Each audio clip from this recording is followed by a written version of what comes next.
8 சுவைகளில் கொண்டாடத்தான் Lion Squash இருக்குது நம்மோடத்தான். ஃபுல்லா ஜோரா 7 தலைமுறைகள் பாரம்பரியமிக்க ஒரே சித்த மருத்துவ ஸ்தாபனம் சேலம் சிவராஜ் சித்த வைத்தியசாலை. இப்பொழுது சேலம், ஈரோடு, சென்னை, ஹொசூர், திருப்பத்தூரில் தினசரி மருத்துவரை சந்திக்கலாம். தொடர்புக்கு 9842722500.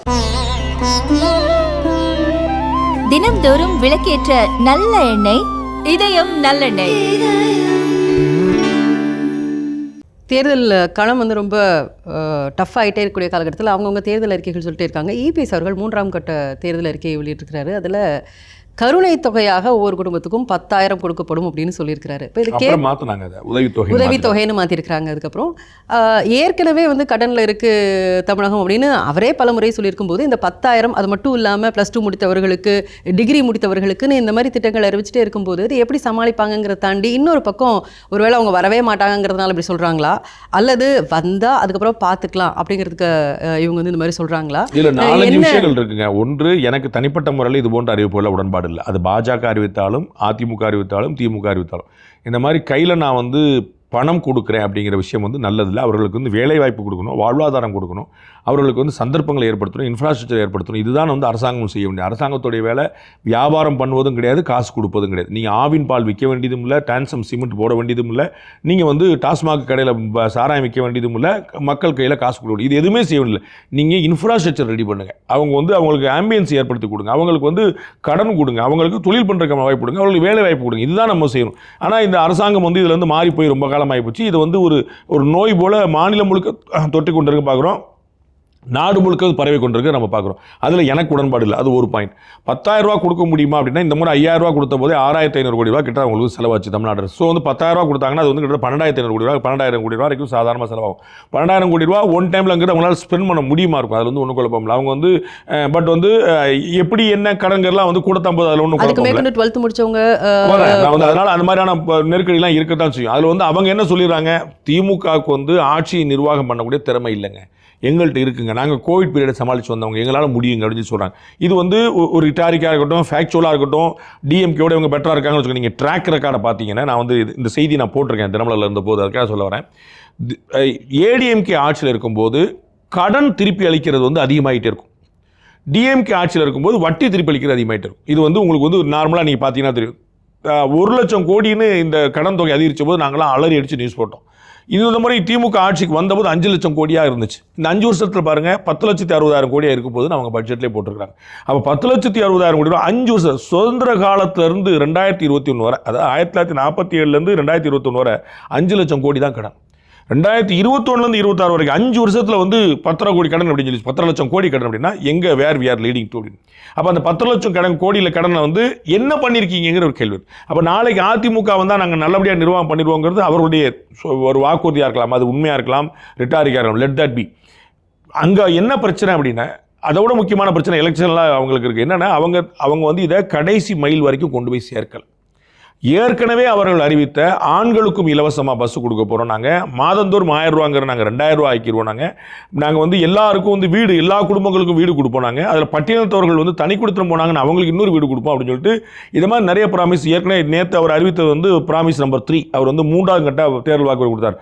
ப்ராமிஸ் 1 and 2 போய் மக்கள்கிட்ட சேர்க்கப்படலைன்ட்டு அந்த ஒரு, அதாவது நீங்கள் வந்து முதல்ல 2006 இலவச கலர் டிவி கொடுப்போம், 2 ஏக்கர் நிலம் கொடுப்போம், மின்சாரம் வந்து கொடுப்போம், 2 கிலோ அரிசி வந்து 2 ரூபாய்க்கு கொடுப்போம்னு சொல்லி சொன்னபோது அது ஒரு பெரிய தாக்கத்தை ஏற்படுச்சு, இந்தியா முழுக்க தாக்கச்சு. அப்படிப்பட்ட தாக்கத்தை அதிமுகவுடைய தேர்தல் அறிக்கை கொடுக்கல, அவர்களே தூக்கி சுமக்கலை, கூட்டணி கட்சிகள் கொண்டு போய் சேர்க்கலை, அது அப்படியே நிற்கிது, அது ஒரு அறிவிப்பாக நிற்கிது. அன்னைக்கு ஒரு நாளைக்கான டிபேட் பாயிண்டாக இருக்குது, மறுநாள் வந்து ஒரு மக்கள்கிட்ட அது டிபேட் ஆமாம், ஊடகங்கள் டிபேட், நீங்கள் வந்து அது நம்ப முடியுமான்னு கேட்கணும், நான் வந்து சாத்தியமானு கேட்கணும், இன்னொருத்தர் வந்து பைசா இருக்கான்னு கேட்கணும். இப்படி பப்ளிக்கிட்ட போனால் தான் அது போய் ரீச் ஆகும், அது பப்ளிக்கிட்ட போய் சேரலை. அது அதிமுக அவர்களுடைய அந்த ஆர்ம்ஸ் அதெல்லாம் என்ன செய்ய, எத்தனை அணி இருக்குது, மகளிர் அணி, அந்த அணி, இந்த அணி, எவ்வளோ அணி வச்சிருக்காங்க, இளைஞர் அணி, ஐடிவிங்க, எல்லாம் என்ன செய்கிறாங்க, ட்வீட் போட்டு உட்காந்து செட்டில் ஆகிட்டு நம்ம வந்து மக்கள் நம்ம ஓட்டு விடாமல் உட்காந்துருக்காங்க போல தெரியுது. அதில் கூட்டணி கட்சியில் சேர்த்தே சொல்கிறேன். ஸோ கடைசி மைல் வரைக்கும் உங்களுடைய வாக்குறுதிகள் கொண்டு போய் சேர்க்கப்படாத போது நம்ம பார்த்துருக்கோம், உங்களுக்கும் அது நம்பிக்கை இருக்கும். ஊடகங்கள் 80% திமுக கூட்டணி ஆதரிக்கின்றன, ஒரு 20% மிச்சம் மீதி ஆதரிச்சா உண்டு. அப்போ ஊடகங்கள் வந்து திமுகவுடைய தேர்தல் வாக்குறுதி தான் கொண்டு போய் சேர்க்கும். இன்னைக்கு வரைக்கும் பார்த்துருக்கீங்க காங்கிரஸ் திமுக கூட்டணியில் சண்டை மண்டை உடையுது. அதை பற்றி பேச மாட்டாங்க. நம்ம பார்க்குறோம் திமுக வந்து எல்லா கூட்டணி கட்சி தேதி வாரியாக கொடுத்து பேச்சு நடந்துகிட்டு இருக்கு. நம்ம பார்க்குறோம் என்னை கூப்பிடவே இல்லைன்ட்டாங்க. அப்போ நாங்கள் கூப்பிடுன்னு சொல்ல எங்களை கூப்பிடவே இல்லைன்னு சொல்லிட்டு ஒரு கட்சி சொல்லுது, கூட்டணி கட்சி. அதை பற்றி யாரும் பேச தயாரில்லை. அப்போ ஊடகங்கள் 80% சப்போர்ட் வந்து டிஎம்கே அலைன்ஸ் பண்ண போகிறாங்க. ஏடிஎம்கே அலைன்ஸ்க்கு அப்படி இல்லை. அப்போ என்ன செய்யணும், நீங்கள் எனக்கு சப்போர்ட் பண்ணலான்னு நான் என்ன செய்யணும், நானாக சொந்தமாக முயற்சி பண்ணுறேன். உங்கள் சப்போர்ட் கிடையாது. அப்போ உங்கள் சப்போர்ட்டும் இல்லை, நானும் வந்து வேலை பார்க்கல, அப்புறம் எப்படி வந்து ஓட்டு கிடைக்குன்னு நினைக்கிறீங்க? அது வந்து ஒரு பலவீனம். ஸோ இவர் 10,000 ரூபா கொடுப்பாங்க அப்படிங்கிறத கொடுக்க முடியுமா, கொடுக்க முடியலாம். கடனை என்ன செய்வாங்க, அது என்னமோ சென்று போகிறாங்க. இவர்களுக்கு திறமை இருக்கா இல்லையா, அது ரிட்டாரிக்கா உண்மையாக இருக்கலாம், இதெல்லாம் அப்புறம். ஆனால் ஒரு தேர்தல் வாக்குறுதி கொடுத்தீங்களா, அந்த வாக்குறுதி மக்கள்கிட்ட போய் சேரணும்ல, அது சேர்ந்திருக்கிறா என்றால் இல்லை. அதுதான் இவர்களுக்கு பெரிய சேலஞ்சர். 10,000 ரூபா கொடுக்க முடியுமா இல்லையாங்கிற பெரிய சேலஞ்ச் இல்லை, 10,000 ரூபா கொடுப்போங்கிற கொண்டு சேர்க்க முடிஞ்சாங்கிற பெரிய சேலஞ்சர்.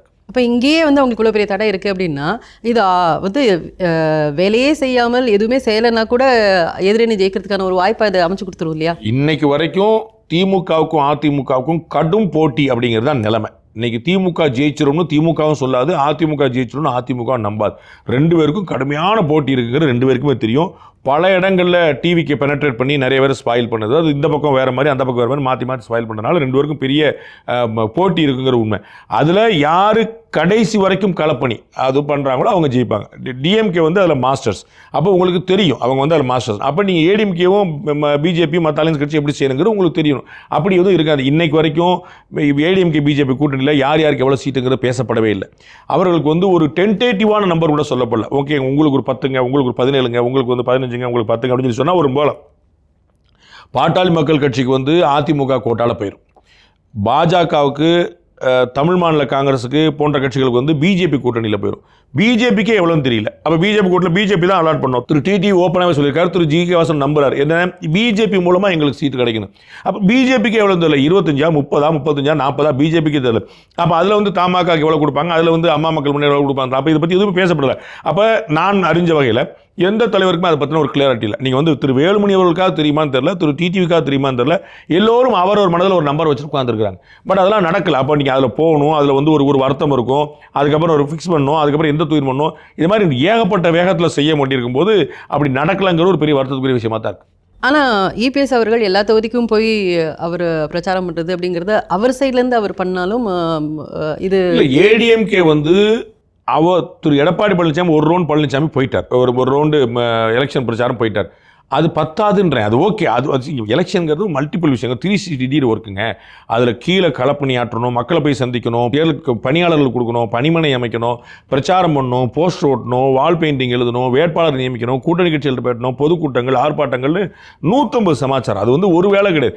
அதில் ஒரு வேலை நடந்திருக்கு. நீங்கள் சொன்ன ஒரு ரவுண்டு போயிட்டு வந்துட்டார், ரைட். அது ஒரு வேலை. இன்னும் 150 இருக்குன்னு நான் சொல்ல வரேன். அதில் வந்து திமுக கூட்டணி பாருங்கள், தொடர்ந்து மண்டல மாநாடு அது இதுன்னு போட்டு இந்த பக்கம் மகளிர் அணி, இந்த பக்கம் இளைஞர் அவங்க வந்து ஆக்டிவேட் பண்ணுறாங்க. அது வந்து எது ஓட்ட கூட்ட போறது இல்லை. ஆனால் இருக்கிற ஓட்டை தக்க வைக்கிறதுக்கு டே நம்ம வேலை பார்க்கண்டா வாடா சொல்லும்போது இளைஞர் அணி கிளம்பி வருது, மகளிர் அணி கிளம்பி வருது அப்படின்னு மாறுகள். அப்போ அந்த மாதிரி இங்கே எங்கேயாவது பண்ணுறாங்களான்னு கேட்குறேன். நான் ஒரே ஒரு நரேந்திர மோடி வர்றாரு, சூப்பர் சூப்பர் சூப்பர், ஒரே ஒரு அமித்ஷா வர்றாரு, சூப்பர். இப்படி ஈவெண்ட் விஷயங்கள் பற்றி கொண்டு போக முடியாது. நீங்கள் வந்து நெரேட்டிவ் விஷயங்கள் நீங்கள் கொண்டு போகணும். திமுகவுக்கு எதிரான நெரேட்டிவை இந்த தேசிய ஜனநாயக கூட்டணி கொண்டு வந்திருக்கிறான்னா இல்லை. தேசிய ஜனநாயக கூட்டணிக்கான எதிரான நெரேட்டிவை திமுக போராடம்லாம் சொல்லுது.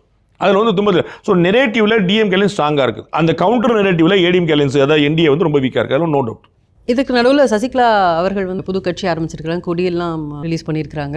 இப்போது முக்குலத்தோர் ஓட்டு அப்படிங்கிறது இப்போ ஒருவேளை அவங்க தேர்தலை எதிர்கொண்டாங்க அப்படின்னா அது செதறுமா? அவங்க என்ன சொல்கிறாங்க, தமிழ்நாட்டில் முக்குலத்தோர் ஓட்டு அப்படிங்கிற ஒரு ஓட்டு இல்லை. அதை நம்ம புரிஞ்சுக்கணும். எந்த ஒரு சமூகத்துக்கும் அப்படி ஒரு ஓட்டு இல்லைங்கிறது ரொம்ப முக்கியமான பாயிண்ட். முக்குலத்தோர் வாக்குகள் வந்து பெரும்பாலும் அதிமுகவுக்கு போகும், கவுண்டர் சமுதாயத்தோட வாக்கு போகிற மாதிரி பெரும்பாலும். ஸோ எல்லாமே அப்படி கிடையாது. டிஎம்கேலே கவுண்டர் இருப்பார்ல. இப்போ வந்து செந்தில் பாலாஜி உங்களுக்கு எந்த கட்சி சொல்வீங்க நீங்கள்? அதெல்லாம் வந்து ஸோ வந்து எல்லா கவுண்டரும் வந்து ஏடிஎம்கே ஓடு பெரும்பாலும் அடிப்பாங்க. அந்த மாதிரி முக்குலத்தோருடைய பெரும்பாலான வாக்குகள் வந்து அதிமுகவுக்கு தான் போகும்.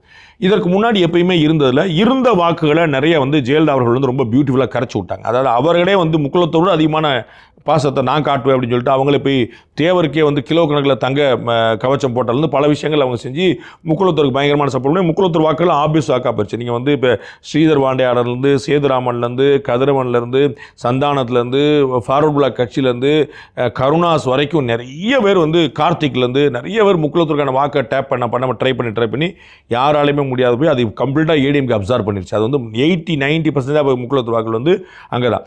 அம்மா மக்கள் முன்னேற்றங்களும் அங்கே போயிட்டனால அது போயிடுச்சு. ஸோ முக்குளத்தோடைய வாக்கு அப்படிங்கிறது வந்து திருமதி சசிகலா அதை நம்பியிருப்பாங்கன்னா அது வந்து ஒரு ஃபியூட்டல் எக்ஸசைஸாக இருக்கும். அது வந்து mostly it is with ADMK alliance now. ஏன்னா பசும்பொன் முத்துராமலிங்க தேவரை வந்து பிஜேபி ரொம்ப தூக்கி பிடிச்சிருக்கு எப்பயுமே. அம்மா மக்கள் முன்னேற்ற கழகம் அந்த சமுதாயத்தில் பின்புலத்தில் எங்கனாலும் அவங்களும் வந்து அங்கே நிற்கிறாங்க. ஸோ அந்த ஒருங்கிணைந்த அதிமுக வந்துருச்சு. ஏற்கனவே அது வந்து பேசிக்கலாகவே ஏடிஎம்கே ஓட்டு. அதனால் வந்து அது சிதறதுக்கான வாய்ப்பு ரொம்ப கம்மி. அது வந்து கன்சால்டேட்டாக அங்கே தான் போகக்கூடிய வாய்ப்பு இருக்குது. திரும்ப சசிகலா ஏற்கனவே மக்கள் தரிசனம் மக்களை பார்க்க போகிறேன் அப்படின்னே ஒரு 3-4 முயற்சி பண்ணி அது வந்து ரொம்ப டிசாஸ்டராக மாறிச்சுன்னு அவங்களுக்கு தெரியும். அப்போ இங்கே போய் கொடி அறிவிச்சிருக்காங்க, கட்சி பேர் அறிவிக்கல. ஏன் அப்படின்னா கட்சிங்கிறது ரொம்ப பெரிய சிரமம்னு தெரியும். எனக்கு தெரிஞ்சு திரு திவாகரன் அவர்கள் ஏற்கனவே ஒரு கட்சி வச்சிருக்கிறார். அவர் அண்ணா திராவிட கழகம் அப்படின்னு நினைக்கிறேன், ஏடிகேன்னு நினைக்கிறேன். அந்த கட்சி வந்து இருக்குதா, லைவில் இருக்குதானே தெரியல. புது கட்சி நீங்கள் ஆரம்பிச்சு போனீங்கன்னா அது வந்து unless until you manage the election commission உங்களுக்கு வந்து தேர்தலுக்கு முன்னாடிலாம் கிடைக்கலாம் அவ்வளோ சுலபம் இல்லை. அதுக்கு வந்து குறைஞ்சபட்சம் 6 மாத கிளரிக்கல் ஒர்க்கே அதில் பாக்கி இருக்குது. ஸோ அப்போ ஏற்கனவே இருக்கிற கட்சியை தான் கொண்டு போய் நீங்கள் பண்ணணும். அதெல்லாம் வந்து எப்படி பண்ண போகிறாங்க நம்மளால தெரியல. அது போய் மக்கள்கிட்ட போய் சேருமான்னு தெரியல. அதனால தான் கட்சி பேர் அறிவிக்க முடியல. அந்த கருப்பு வெள்ளை சிவப்புலேயே போட்டு வச்சுருக்காங்க. உள்ளே வந்து அண்ணா எம்ஜிஆர் அம்மா படம் போட்டிருக்காங்க. இதெல்லாம் நீங்கள் எப்படி வரைவீங்க? நீங்கள் வரையும் போதெல்லாம் கருப்பு வெள்ளை சிவப்பு தான் நீங்கள் வரையணும். உங்களுக்கு சின்ன எப்படி கொடுப்பாங்க? Election commission if is not with you உங்களுக்கு என்ன மாதிரி சிம்பிள் கிடையாது. ஸோ பெரிய சேலஞ்ச். ஓகே, நீங்கள் யாரோட அலையன்ஸ் வைப்பீங்க? ஏடிஎம்கே கூட கிடையாது, ஏடிஎம்கே தான் துரோகம் பண்ணான்னு சொல்லிட்டீங்க. அப்புறம் டிஎம்கே கூட போகிறக்கான வாய்ப்பு கிடையாது. நீங்கள் அம்மா ஆட்சி அப்படின்னு சொல்லிட்டு 3 பேர் படத்தை வச்சுக்கிட்டு நீங்கள் டிஎம்கே கூட போக முடியாது. தாவேக்கா கூட தான் போகிறக்கான வாய்ப்பு இருக்குது. தாவேக்கால் வந்து அவர் வந்து ஊழல் சக்தி அப்படின்னு சொல்லிட்டு ஏடிஎம்கே சொல்லிட்டு இருக்கிறாரு. அந்த வழக்கில் தண்டிக்கப்பட்டவங்க திருமதி சசிகலா. அப்போ அவங்க எப்படி சேர்ப்பார்? அப்போ என்ன வாய்ப்பு இருக்குன்னு பார்க்குறதுக்குல அது வந்து நமக்கு வந்து கண்ணில் புலப்படலை. அப்போ எதுக்காக இந்த எக்ஸசைஸ் பண்ணுறாங்கன்னு நமக்கு வந்து ரொம்ப ஆச்சரியமாக இருக்குது. எது அவங்கள தூண்டுது? யார் அவங்களுக்கு பின்புலத்தில் இருக்கிறா? எதனால் இப்படி ஒரு டிசிஷன் எடுக்கிறாங்க? In what way it will helper? அதாவது அரசியலில் அவருடைய பீக்கில் இருந்துட்டு அதுக்கப்புறம் வரும்போது ஒரு ராஜா மாதா மாதிரியே இருந்தாங்கன்னா அம்மா வர்றாங்க, சின்னம்மா வர்றாங்க, சின்னம்மா யார் தெரியுமா அம்மாவோட நிலவை அப்படின்னு அந்த ஹைப்லேயே அவங்க ரிட்டையர்ட் ஆகிறதா ரொம்ப சரியாக இருக்கும். நம்ம வந்து கிரிக்கெட் பிளேயரில் நம்ம பார்த்துருப்போம், தோனி மாதிரி, கவாஸ்கர் மாதிரி, டெண்டுல்கர் மாதிரி ஆட்கள்லாம் எப்படா ரிட்டையர்ட் ஆவாங்கன்னு கடுவு ஃபேன்களே நொந்துருவாங்க. அவங்க எப்படி அந்த மாதிரி வந்து ஒரு ஆதரவாளர்களே வந்து நொந்து போய் நீங்கள் பாருங்கள். திரும்ப சசிகலா அவர்கள் வந்து வலது பக்கம் திரும்பி பார்த்தா எடப்பாடி பழனிசாமிலேருந்து ஓபிஎஸ்லேருந்து செங்கோட்டையில் அத்தனை தலைவர்களும் அம்மா அப்படின்னு டக்குன்னு குடிஞ்சு பார்த்தா அந்த ஒரு காலம் போய் இன்னைக்கு மேடை உட்கார்ந்தவங்க நீங்கள் எடுத்து பாருங்க. நீங்கள் ஒருத்தர் கூட யாருன்னே தெரியாது. யாராவது ஒருத்தர் பேரை நீங்கள் கரெக்டாக கண்டுபிடிச்சிங்கன்னா வந்து 10 ரூபா சன்மானம் கொடுக்கலாம். அந்த மாதிரி இருக்கு. அப்போ வந்து என்ன மாதிரியான ஒரு செல்வாக்கை நீங்கள் கொண்டு வச்சிருக்கீங்க அப்படின்னு சொல்லி யோசிங்க. அப்போ வந்து இது எங்கே இந்த ரிசல்ட்டை கொடுக்கும், என்ன ரிசல்ட்டை கொடுக்குங்கிற ஒரு பெரிய ஒரு $1 மில்லியன் கேள்வியாக தான் இருக்குது. இன்னொரு பக்கம் திரு பண்ருட்டி ராமச்சந்திரன் அவர்கள் அவங்க கட்சி ஆரம்பித்து தேர்தலில் சந்திக்கலைன்னா கூட பகிரங்கமாக தாவேக்காக்கு அவருடைய ஒரு சப்போர்ட்டை தெரிவிச்சிருக்கிறாரு. ஏன் அவர் வந்து கட்சி ஆரம்பிச்சுட்டே சேர்க்க வேண்டியதானே? அதில் கட்சி ஆரம்பிக்காமல் அங்கே போய் சேர்க்கறதுக்கு இருக்குது. தேர்தல் ஆரம்பிச்சு தேர்தல் சந்திக்காமல் இருக்குது. தேர்தலையும் சந்திக்க வேண்டியதானே? நீங்கள் ஒரு 50 சீட் வாங்க வேண்டியதானே? அவர் தான் 234 வச்சிருக்கிறாரு, சும்மா தானே வச்சிருக்காரு. நீங்கள் வாங்கிட்டு போக வேண்டியதானே?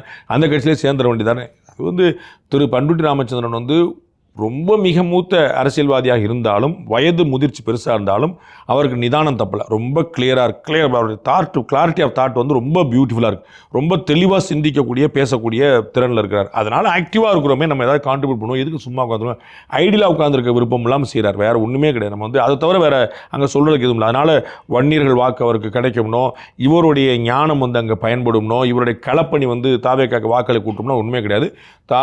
அண்ணன் பண்ருட்டி ராமச்சந்திரன் வந்து ஒரு பழநெடுமாறன் போல, ஒரு பழைய தலைவர்கள் போல, ஒரு கௌரவமான ஒரு தலைவர், நான் பெரிய மனுஷப்பா பயங்கர. அந்த காலத்தில் அவரெல்லாம் வந்து எப்படி தெரியுமான்னு நாங்கள்லாம் ரொம்ப வியந்து பார்த்துருக்கோம். அந்த பழைய வியப்போடு இருக்க வேண்டியதான். இன்னைக்கு வந்து அது எதுவும் ஒர்க் ஆகாது, அது எந்த வகையிலும் மெட்டீரியல்ஸ் ஆகாது.